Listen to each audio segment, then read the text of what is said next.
what Plato and the ancient Egyptians said concerning Planet X. This is on Locklip. If we're to look at mythology and legends of catastrophism throughout the world, almost every language and nation has these myths. The story is strangely familiar throughout the world. Of all the keepers of ancient knowledge, Egypt and Greece, the ancient Egypt and ancient Greece, are the best known. And in Plato's two last books, Critias and Timaeus, Plato records a story heard by Solon, the great Athenian lawgiver. On one of his visits to Egypt, Solon questioned the priests there on early history. He told them what his people knew about the great flood, the deluge. One of them, an elderly priest known as Sonkis of Sais, spoke up and mocked Solon and his city-state's ignorance of ancient past. Sonkis of Sais explained the following, quote, "There have been and there will be many and diverse destructions of mankind, of which the greatest are fire and water, and lesser ones by countless other means. For in truth the story that is told in your country as well as ours, how once upon a time Phaethon, son of Helios, yoked his father's chariot, and because he was unable to drive it along the course taken by his father, burnt up all that was upon the earth, and himself perished by a thunderbolt. That story, as it is told, has a fashion of a legend. But the truth of it lies in the occurrence of a shifting of the bodies in the heavens, which move around the earth."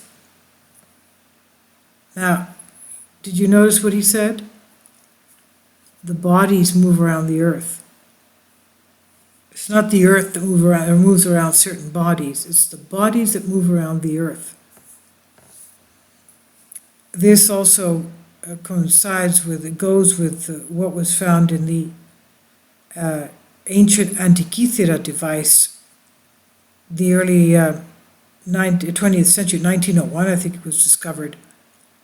That Antikythera mechanism had geocentrism and not heliocentrism. In other words, the earth was the center and all the other bodies were revolving around the earth. But that's again relative. I mean, even if you took the moon, if you were standing on the moon, you could say the moon is the center of everything, and you can construct a device that would show the movements of everything else relative to the moon being in the center. Anyway, going on with this. You remember, he says, only one deluge, though there have been many deluges. That's interesting to note. There have been many. You and your fellow citizens, he's talking about the Greeks, are descended from the few survivors that remained. But you know nothing about it because so many succeeding generations left no record in writing. The change in the rising and the setting of the sun and the other heavenly bodies, isn't that something? In other words, the sunrise and the sunset changed position, he's trying to say. And the other heavenly bodies, in other words, the stars also changed position, and how in those times they used to set in the quarter where they now rise. In other words, the sunrise was from the west and the sunset was in the east, whereas now it's in the sunrise is from the east, setting in the west. Isn't that strange? So he said the change in the rising and setting of the sun and the other heavenly bodies, how in those times they used to set in the quarter where they now rise and used to rise where they now set. And all of the changes which take place in the heavens, this reversal is the greatest and most complete. There is at that time great destruction of animals in general, and only a small part of the human race survives. Unbelievable. Now, if you're wondering what this image is, when we had the recent solar eclipse, it was being televised on television, and we see in the bigger left-hand orb here, a little dot, a gray dot in the equator of it, that's Mercury transit of the sun. And that thing, that fuzzy white thing on the right, is our binary star, Planet X, Nibiru, Planet 9, Nemesis, Goblin, whatever you want to call it, Wormwood, all these names. And the slew astronomers who were commenting on this solar eclipse, passing of Mercury, and what we saw there, that thing is, they said, our binary star. And they explained that Paul Cox, the astronomer there, from SLU observatories, claimed that they will not hide this fact from us, even though other space agencies want to hide it, they don't want to hide it, and they're showing it to us. Now where it is exactly and how far it was from us or from the sun, I can't remember him saying. Maybe I have to go back and find that video. I think that's imperative that I do that so that we can find out exactly if he said where it is, how far it is, and blah, blah, blah, all the details of it. But he wasn't joking. And he says, why would we want to cover it up? We shouldn't. And it's there, and a lot of, most solar systems have binary stars, he was explaining. So that's why I have this image in here for you. But since we're talking about Plato and Planet 9, and the ancient high priest of Egypt, Sais of Sais, who was giving details to Solon. Solon lived about, I think Plato wrote this. Solon lived about 640 BC, from 638 BC to 558 BC, and Plato wrote this about 360 BC. And we know Plato was around the time of Alexander the Great.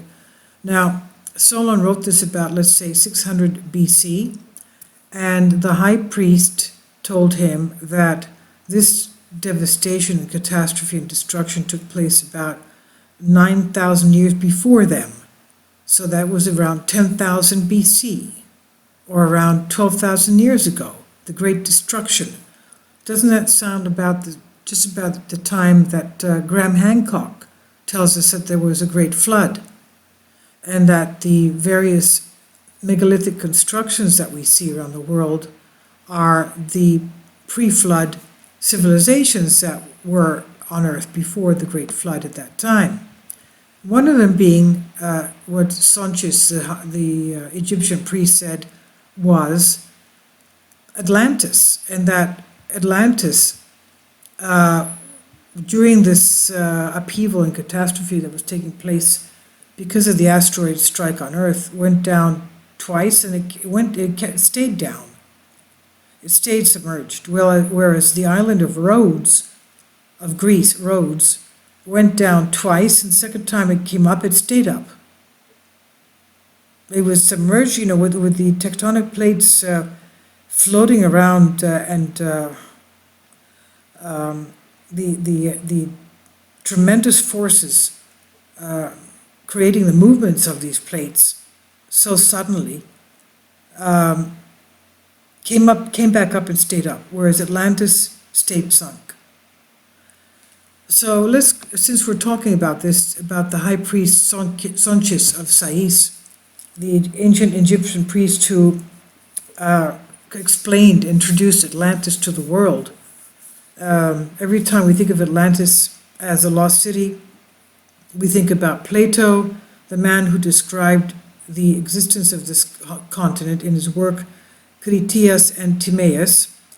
But we have ever asked ourselves, where does his original story from Atlantis come from? Well, it comes from the ancient Egyptian. Plato did not invent Atlantis, but the story of the existence of this ancient continent can be traced back to in history. And understanding more about Atlantis, we venture out learning more about Solon, the well-known Greek statesman who lived between 638 BC to 558 BC. Solon was a famous lawgiver, the Athenian, and he was notable for his poems and his writings. And as explained by Plato, Solon traveled to ancient Egypt to learn more about the history of Greece and from potential of trading outposts between Greece and Egypt. And it's believed that in an ancient legend, Solon wrote about the mythical city-state, the continent of Atlantis and the Atlanteans, the elusive empire that captured the interest and imagination of historians everywhere, archaeologists, adventurers, philosophers, and for more than, of course, 2,000 years. So, from what we understand, it was an Egyptian priest, Sonkis, very great age of the Egyptian empire's kingdoms, named Sonkis of Sais. Sais being, an ancient Egyptian town in the western Nile Delta on the canopic branch of the Nile. So Solon traveled to Egypt, met Sonkis, the high priest, who in turn told him about a great civilization that had disappeared from Earth 9,000 years before, that is before the age of Solon, which means that he lived 650 years BC. That's when he was born, so 9 plus 9 is about 10,000 BC, plus our 2,000 years. That's over 12,000, about 12,000 years ago.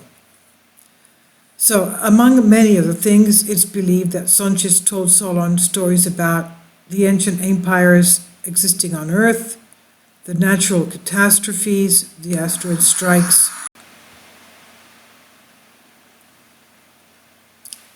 and made them crumble, the greatest wars that had raged civilization in the past, the conflicts. And during his time in the city of Sais, Solon learned a lot about Atlantis from Sonkis, who described the huge size and wealth of the Atlantean Empire. Sonkis explained that Atlantis' capital city was elaborately constructed, where great temples and palaces were erected, adorned by exotic gardens made of silver, gold, and ivory. Sonkis further described the capital of the Atlantean Empire as being made of massive walls, which in turn were surrounded by circular islands protecting the inner citadel of the city, of the metropolis. But what Plato had to say about Sais and Atlantis and the priest who allegedly introduced Atlantis to the world, what did he say about this? First, we have to mention the existence of Sonkis of Sais, a matter of debate. Experts can't agree whether or not Sonkis actually existed. And having said that, Timaeus and Critias, written about 360 BC, Plato described through the voice of Critias how Solon traveled to Sais and met the priest from the goddess Neith. It's there where an extremely old priest tells Solon about an empire existing 9,000 years before him, which was at war with Athens, and eventually the empire identified as Atlantis was destroyed by not by Athens, who they were at war with, but by a great catastrophe. Plato does not mention the name of the priest who told Solon about Atlantis, but Plutarch, who lived between 46 to 120 AD, in his Life of Solon, identified the priest as Sonkis.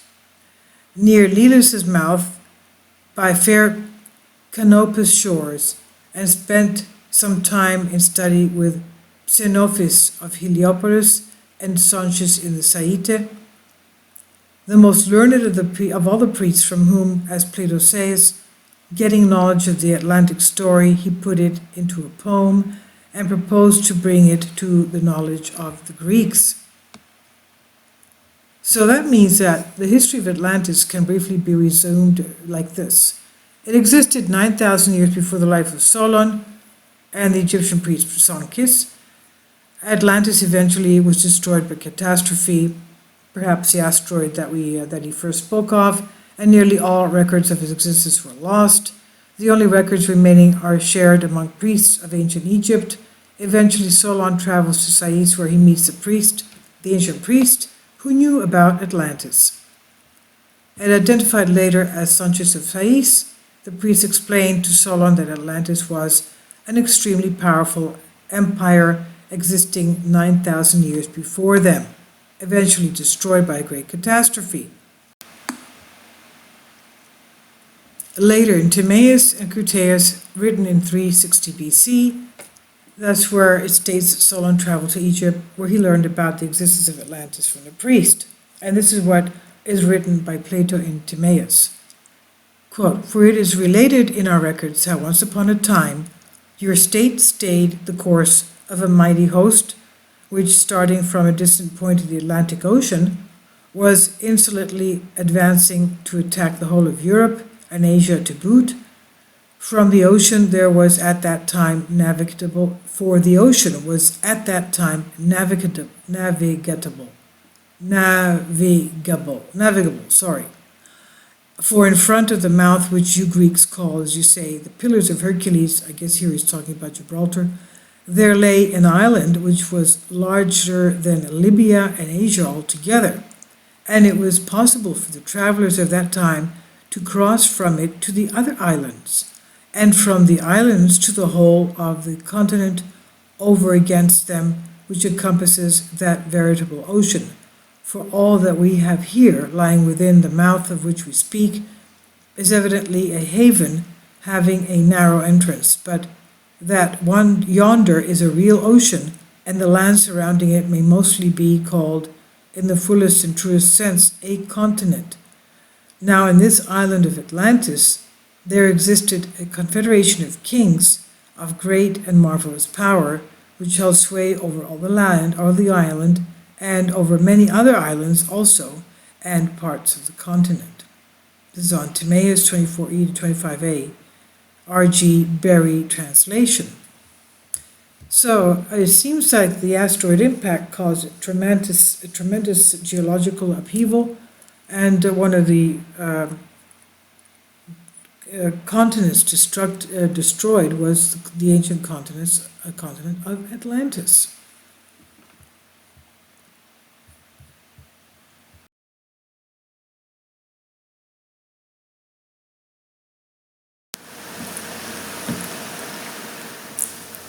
If you'd like to join me on my Patreon account, you will hear content not covered by mainstream media.